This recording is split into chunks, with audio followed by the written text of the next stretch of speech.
Hello, it's the Great Canadian Bagel here, coming to you with the next update to the Quebec provincial election forecast series. Now, I've been sick the last week, so I didn't really get a good chance to create a map for Quebec. I'm still looking for a good provincial map. If you know of one that is both high res and the license, if there is one for the map, allows changing, by all means. Apparently I cannot find one that isn't terrible, because the one from the 2018 Quebec election Wikipedia I think is a pretty bad map for these purposes. It had, long story short, it duplicates districts and it doesn't look very nice and it's not very clean for the software to update. So we don't have one right now. Maybe I will have one another time. I'm sort of prototyping some things, but I ran out of time for this video because, again, I've been sick this week, so I've not really had any time to do any prototyping at all. It is what it is. So we have, but to get to the gist of the video, so we have several things going on here in Quebec. So we've had a couple polls. Now, most of the polls, we had a Main Street and Angus Reid poll since the last update, and maybe a leisure one, I don't remember. But all of these polls are from early to mid-June, and obviously we are July 10th as the posting of this video, so the most recent polls are not actually that recent, so there is a bit of what's the word for this? Asterisk here on the general popular vote numbers.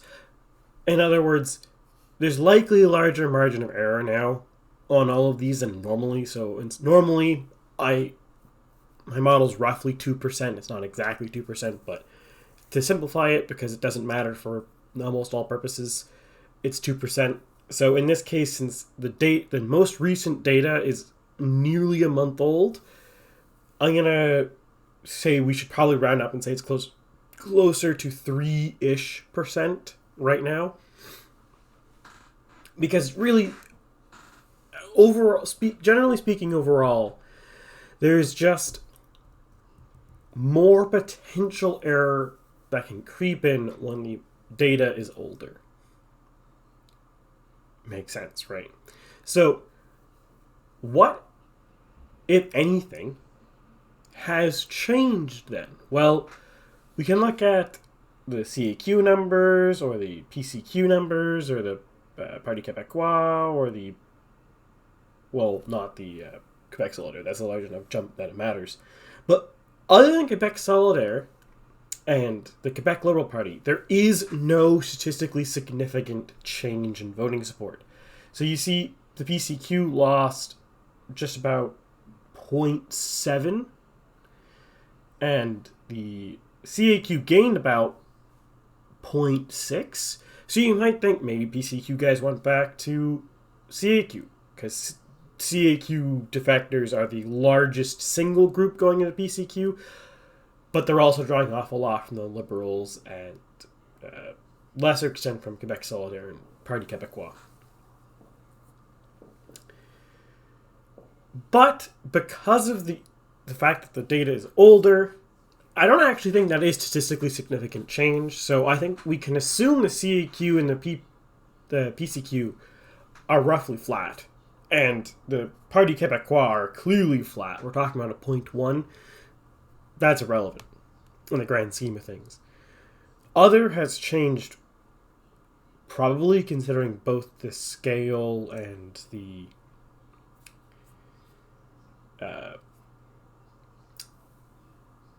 what's the word for it? The magnitude of the change relative to how much data it was. But again, it's not that much. So, again, really doesn't look too much. And if we go to seat trend here, I will just zoom in a touch to make it a bit easier to read. We do have a bit more here. It looks like that the Quebec Liberal Party is doing better at holding one more seat in Montreal and one more seat in the rest of Quebec. I don't recall off the top of my head. It's, no, I can't think of where it is offhand. I think it might be near New Brunswick, one of the New Brunswick borders districts, I think. But, see, this is why a map would be nice. So if any one of you has what you think is a high-quality map of Quebec that only has each district once, high-res, that is, and it's the current districts, by all means send it to me. If not, next time I do an update to this, I'll probably deploy a hexagon map. I don't like hexagon maps. I think they look a bit silly, and they distort the actual geography for what I don't think adds any more clarity other than cutaways. I think cutaways do better clarity than hexagons. But I am not talented enough to make an actual proper map. I could make a hexagon map, I think. So we're going to see. That's the next step, but that would have taken too long for this, and I didn't have the time this week. And I really didn't want to skip the Sunday video, because, again, Quebec update is needed. It's been about a month, and well, we're not getting more fresh data. It seems we have a lot of data that I haven't since the last update, but the data is relatively old considering when it's coming out, so I don't want to push it back any further to add more error than necessary. I hope this all makes sense. So, what we have here wrapped up is CAQ is still dominating at 102 seat projected win, with the Liberals, and to a lesser extent Quebec Solidaire, clawing some seats out, principally for Quebec Solidaire in the two large urban areas, Montreal and Quebec City, particularly the most densely populated ridings in both of those two cities, and the Liberals in the areas that have the most English speakers. The pretty much only seats the Liberals are holding right now, I believe, are seats where English is close to, if not the actual majority of the riding. Or I'll make an amendment. English or other languages, i.e. not French. This is not to say, because I don't want to do the math and look into this, I do have the data, I just don't want to do the math off the top of my head during the video. I don't know what percentage of ridings in Quebec have not French as the plurality language, or well, is the plurality, I guess, not French speakers. But, and then there actually might be zero, but the ridings that have the most not French speakers, that are the highest amount, those are the ones the Liberals are still holding. They've pretty much lost all the ones where the French speakers are a much more significant percentage of the population. And the CAQ is currently dominating them. Though, if we go to popular vote, because it's easier to see, there is some inkling that in places like Quebec City area or in the rest of Quebec, such as Boyce, the PCQ is starting to come in. The PCQ is basically what the PLQ is dying for right now, in the sense that they actually have French supporters. The PCQ is about split evenly. There's not really a statistically meaningful difference between English speaker or French speakers and not French speakers for the PCQ. In fact, I can tell you the exact momentarily.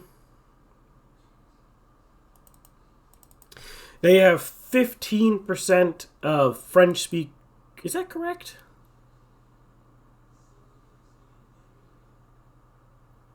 We're going to roll with it. I have to double check that later, but that's what we have right now. They have 15% of French speakers and 17% of not French speakers currently supporting the PCQ. That can't be right.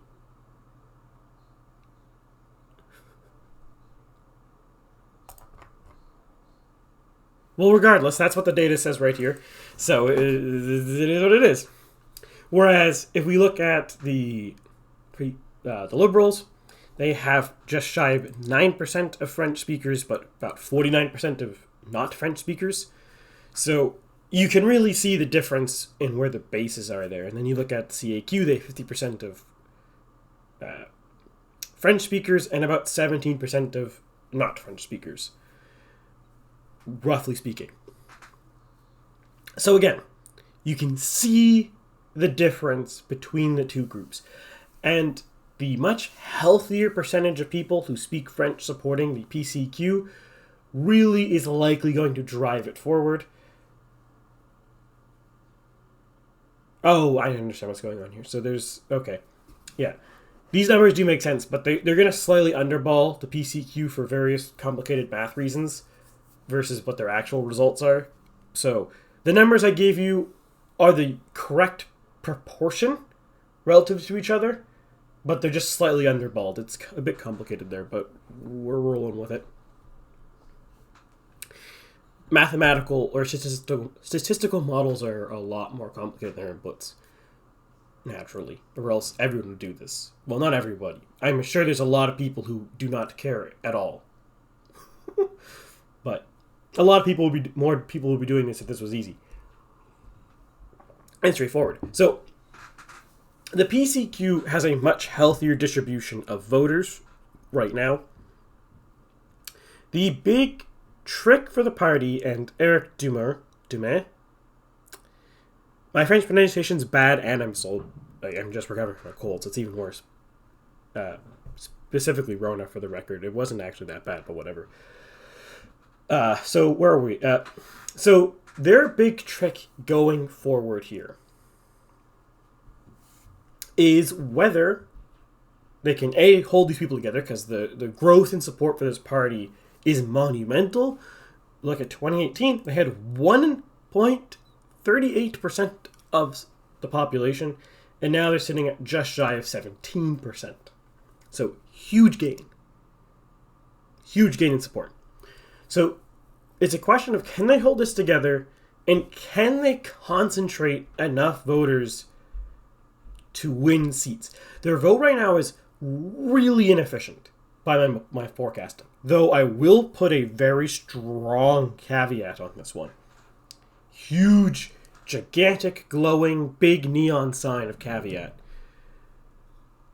New parties, or parties that have tremendous growth gains, like the PCQ, are ones that are the hardest to forecast, not just by my model, but everybody's model. And the reason for this is you can look at polling and be like, okay, 20% of CAQ 2020 or 2018 voters are now voting PCQ. Great. Well, that's national. Or, well, in the case of Quebec, provincial. Okay, cool. So, provincially, 20% of 2018 CAQ voters have defected PCQ. The thing you don't know is relative geographic concentrations of that defection. You can say, but they'll have polls that will say that in the Quebec City region, 25% are voting PCQ. Again, but you don't know riding level concentrations of that. 25% could actually be a lot of seats, like 2 or 3, or it could be 0, depending on concentration. My model right now, maybe naively, but I don't really have any other way to do this, barring actual election results or quality riding level polls. But in the Quebec City region, for example, the average is 24.5, but the range right now is 16 to 31 for PCQ support. And then you look at the rest of Quebec, 17.7 is the average, but the range appears to be 14 to 22? Yeah, 13 to 22 is the range. So, there's a wide range in both of these areas, and that is the trick with trying to figure out if they're going to win seats. Because right now, if we're going to look at Quebec City, the PCQ is forecast to win 0 seats, though they are in second place in 1, 2, 3, 4, 5, 6, 7, 8, 9, 10, 11. 11 of the... How many seats are in Quebec City? 13? Yeah, 11 of the 13. They are in second place. Interestingly enough, the 11 seats they are in second place all correspond to the 11 seats the CAQ won in 2018. Funny coincidence there. It's almost like the places that voted for the center-right-ish Nationalist Party are more likely to vote for the center-right, or, well, I would say more center-right, right-wing, not Nationalist Party. It's almost like right-wing voters are more likely to vote for a different right-wing party. Surprising, isn't it, how that works? But anyways. So right now, they're currently forecast to win 0 seats in Quebec City. I know 338 Canada has them edging out 1 seat in Quebec City and close to tie in both districts of Boyce. And I could reasonably... I think that forecast on his part is pretty reasonable. I could totally see them picking up either one of Boyce or... I can't remember which part of Quebec City he has going... PCQ, but it's very narrow. It's northern, on the outskirts, one of the suburbs. Don't recall which one though. And these are very possible. I know his model, one of the things he does seems to allow more granular, perhaps.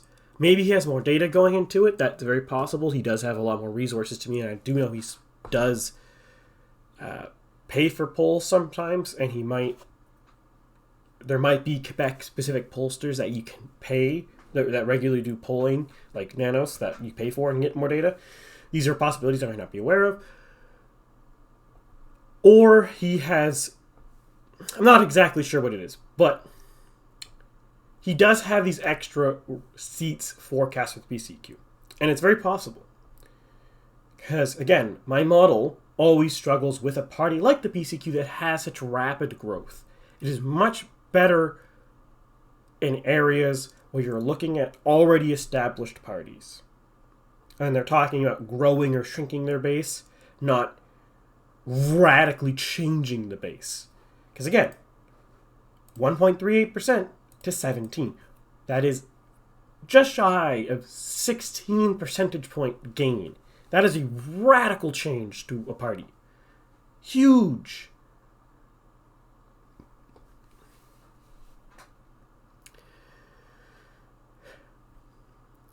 Do they have a chance of winning? Well, not quite yet, but it is looking like Legault is more vulnerable than he looked 2 months ago. I say as he's still forecast to win over 100 seats, which is still in a pickup of 28, so he's still absolutely dominating it. But he looks a bit more vulnerable than before. The polling coming out isn't super favorable towards him. It's by no means unfavorable. I believe he's we can bring this up on my other screen, because this is the power of having 2 screens. You can look at multiple things. So, yeah, Main Street had him at around 40 and Angus around 35. So neither are particularly great showings. Neither particularly bad showings. In fact, actually, both are improvements from the previous poll in March for both companies. But the thing with this is the specific demographic level results from these 2 polls that make me think that there is some vulnerability there. The trick is, though, Legault could have a huge vulnerability. He could even get 2018 level performance at 36%. And he would still blow out, in this case, he'd probably still get 90 range of seats, even if he lost another 3 percentage points. Because unless those 3 percentage points all went to one party, or were in the right area, it wouldn't matter too much. For example, if Legault lost 3 percentage points in Montreal to the PCQ, yeah, he would lose some seats there, and the Liberals would pick up some seats, and possibly Quebec Solitaire would pick up some seats, but PCQ probably wouldn't pick up any seats in Quebec or Montreal. Unlikely. And it likely wouldn't actually hurt him that badly. Again, we go back to this one. He's picking up 15 here. He might lose 5 if he lost 3 percentage points in Montreal. Maybe even in a bad scenario, he could lose 12. And he's still at 90, so he's still doing better. So even the worst case scenario, and the odds of him losing 12 seats or going to duplicate his 2018 performance with 6 percentage points more vote, it's unlikely completely. Especially when you're talking about the Liberals are doing a lot worse in Montreal. So, again, his vote seems to be maybe softening a bit, but where it's softening really matters a lot. And who gains the vote? It looks like, generally speaking, that the Parti Québécois is on its dying gasps, and if it runs out of this election with 0 seats as I forecast, I think the party's not going to survive. I don't see it being able to. Now, it's never impossible. Nothing's impossible in politics. But I'm at least not aware of a party, an established party in Canada, that got completely wiped out and then came back. Like, went to 0 seats and then came back. I can't think of an example of that. People might point to, for this case, maybe the PCQ or the British Columbia Conservative Party, which still hasn't won a seat, even though it's polling well, as examples. But the catch here is the PCQ is nothing like the previous Quebec Conservative Party from, what was it, the last time it existed, like the 50s? The 60s? And it wasn't called the Quebec Conservative Party either, I don't believe. It was something else, but it was a Conservative Party in Quebec. It's nothing like that one. And that one isn't anything like the CAQ either. It was something slightly different. Because politics changes, it turns out. What is the mainstream party 7 years ago isn't a party that would exist. You even look at federally, you look at the Liberal Party. The Liberal Party of today is nothing like the Liberal Party of the 50s. There's similarities to them because they're obviously the same party. They have similar worldviews. But what they think is acceptable policy decisions are wildly different.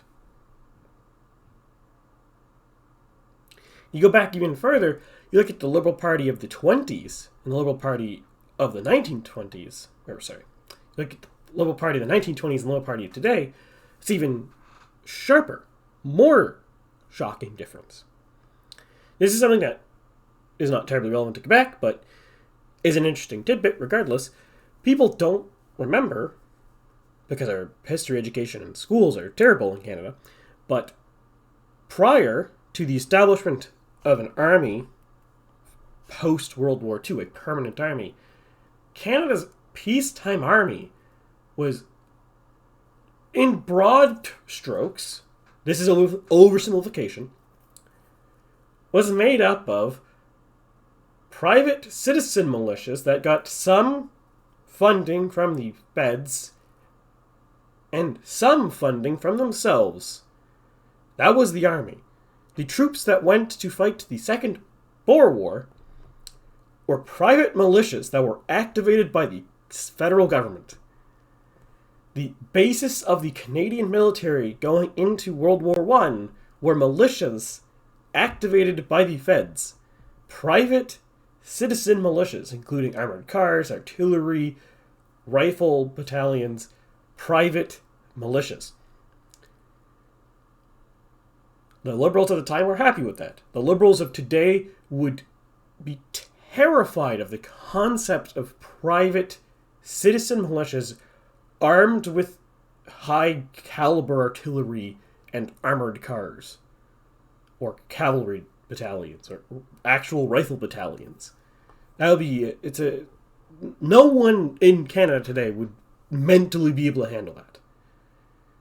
Is it bad? Was it better? That's a whole different kettle of fish for another time, and if you want to have more discussion on that, let me know. Comments below. I have a book on the exact subject, which I've been meaning to finish reading. My life is too busy to read books these days, but books are really interesting. That's a whole different kettle of fish. But comment below if you want more on that story. But back to Quebec. So the PCQ is really the most interesting force of this entire provincial election. And in fact, it's actually the only reason why I'm covering it. Because if it wasn't for the PCQ, it's a very boring election.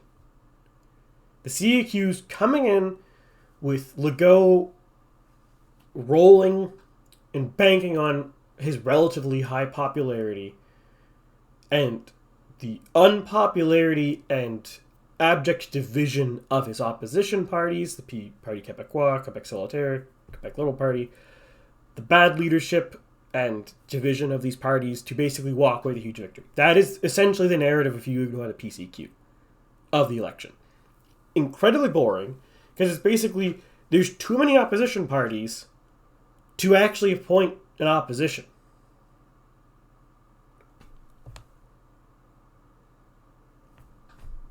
And there's no reasonable way in the short term that they will consolidate, because the Quebec Solidaire and Quebec Liberal Party are not at all similar.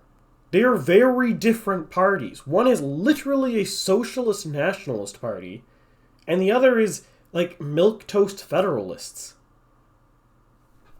Those two will never agree on anything.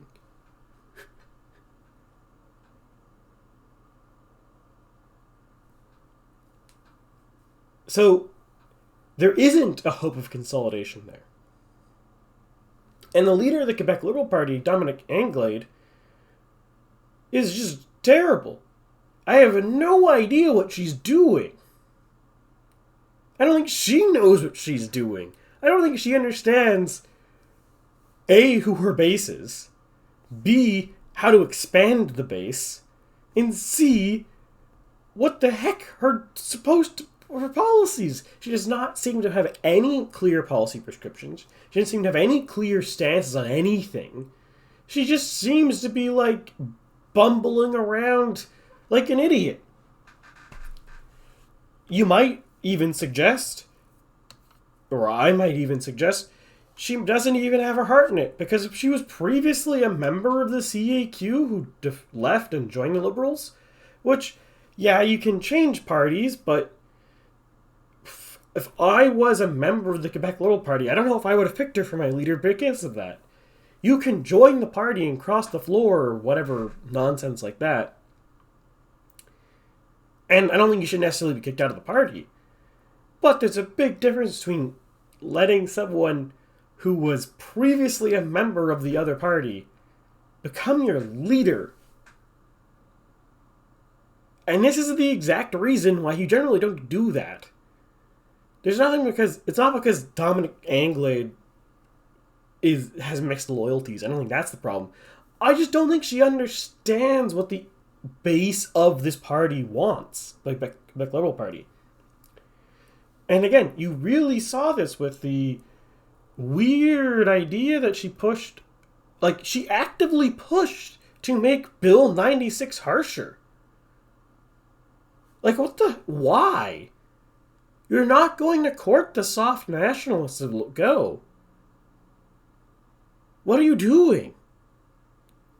You're just going to alienate the non-French vote, which you need. You need that vote. you're alienating a vote you do need and previously had for a vote that probably won't vote for you.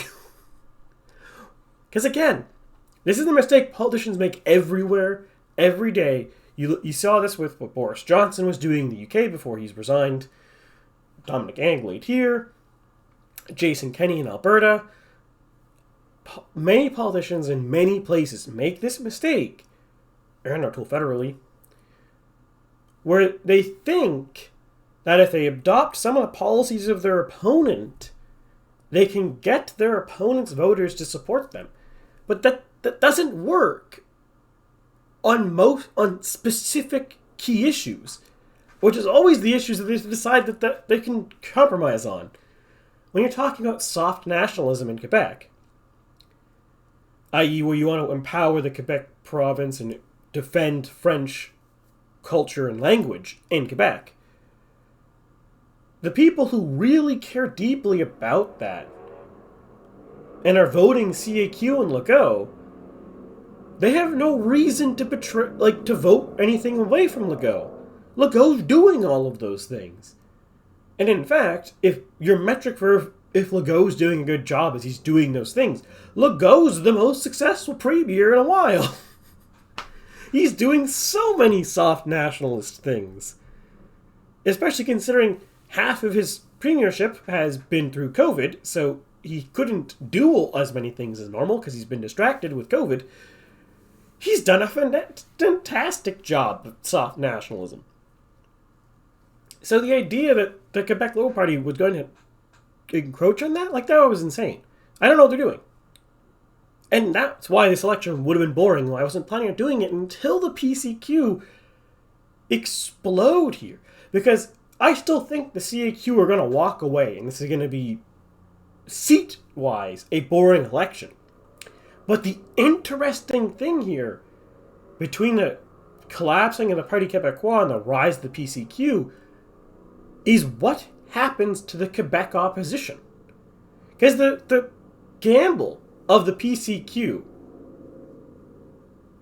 or its goal here, is to erode the centrist, center-right, and right-wing federalist voters in Quebec and combine them with the French voters who aren't really fussed about the nationalism stuff, and to make a coalition out of that's right-wing. That is the goal of the party, effectively. And it seems like they are actually doing it. Now, I don't know how much more room they have to grow from eroding PLQ voters, or taking voters from the CAQ who aren't particularly passionate about soft nationalist things, but are very incensed about other things Legault has done, such as his excessively restrictive COVID policies. It's hard to say how much more room it has to grow. But it really is the only interesting thing in this election, and it is the thing to watch for. If this coverage going forward is entirely that, basically, just how is the PCQ doing, and how is the Parti Québécois doing?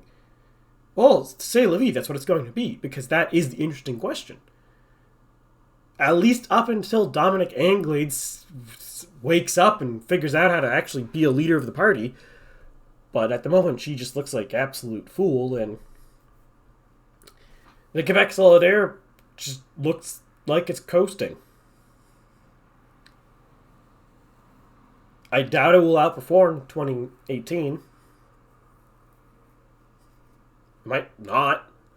I don't know. But it doesn't look like it's going anywhere. Up or down, really.